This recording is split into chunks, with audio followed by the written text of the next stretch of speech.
you'll learn how to downgrade your WordPress version.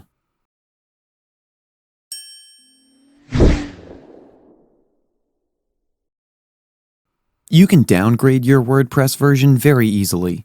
To do this, first you need to install and activate the WP Downgrade plugin. I've already installed it, but if you need help installing a plugin on your website, we have a video explaining how to install a plugin. I'll link it in the description below. Now, click on Settings under the plugin. And if you notice, you can see the WordPress version I'm on at the bottom right of my screen.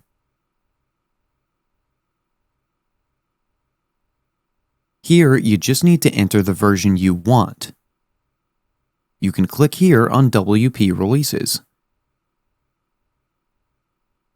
And here you have all the previous WordPress versions.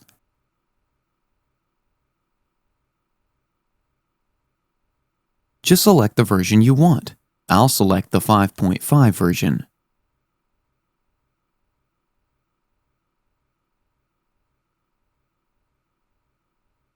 Then enter it here. And click on Save Changes.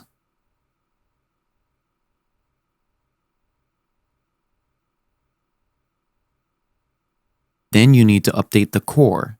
So click here to update the core.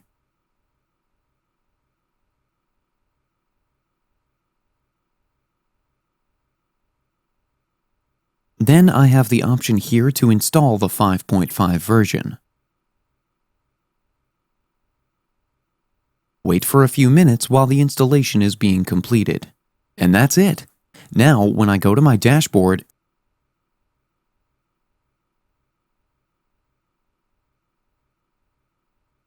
you can see the WordPress version I have is 5.5 now. This is how you can downgrade your WordPress version. That's it for today's video. If you have any questions or comments, please leave them in the comment section below. And if you like this video, please click on the like button. If you're new to our channel, hit the subscribe button and tap the bell icon so that you don't miss any of our future videos. Thanks for watching. We'll see you at the next one.